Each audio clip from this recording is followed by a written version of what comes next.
Put your hands together for Grover Cleveland, ladies and gentlemen. Grover Cleveland. Oh, okay. Hello, my fellow Americans. How are you today? May God bless you and these United States of America. I, of course, am Grover Cleveland. I want to thank Christian and the rest of these great Americans and those who aren't Americans for being here tonight. I, of course, like I said, I'm Grover Cleveland. I was the 22nd and 24th president of these United States. That's correct. I was not the 23rd because shit happens, you know. That is widely known. What is less widely known is that I, Grover Cleveland, was also a super accomplished jazz musician. And also the first black president of these United States. That's true. Very true. I served my first term in 1885. And my second term in 1893. Making me the first president to serve 2 terms that were non-consecutive. I'm also the first and only president to write a hit jazz single with What a Wonderful World in 1967. Oh, Cool. These are lies. I'm lying. I was an amazing policymaker, if I do say so myself.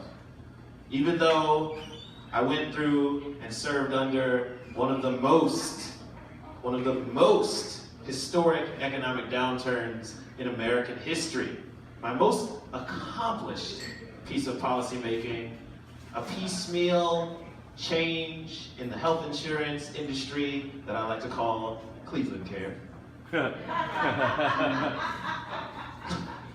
But it was faced with tremendous scrutiny by the prevailing Republican government, which I now know to mostly be about the fact that I happen to be a black president, and not because it was actually bad for Americans.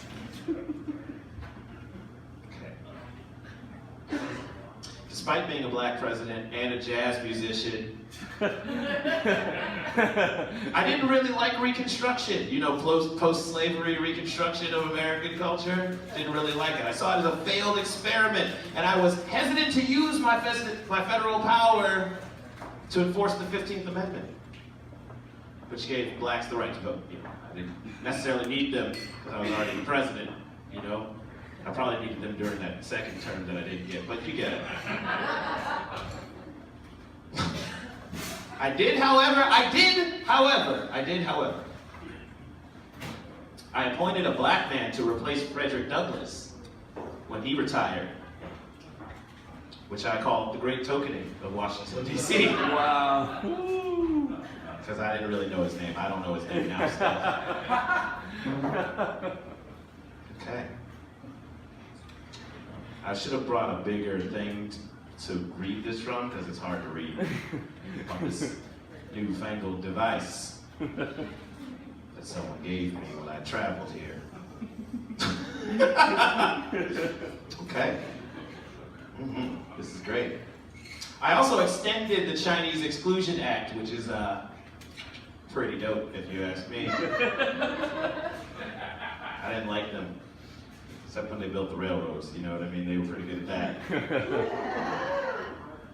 Okay.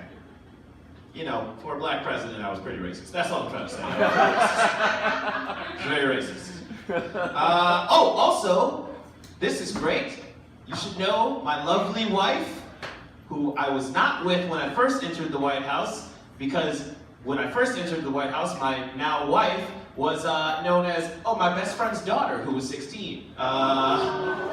It's okay, I didn't marry her until she was 21 and her father died, but you know, everything else about that is true. Pretty weird I am. I'm a pretty weird guy. I like it weird. I was the president.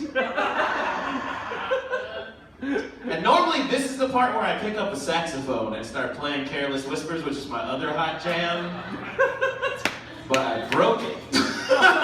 So it kind of undermined the entire bit about me being a jazz musician, because I actually am, and I could have played it before. this was worth the time that it took me to do this. May God bless you and keep you, and may God bless these United States of America.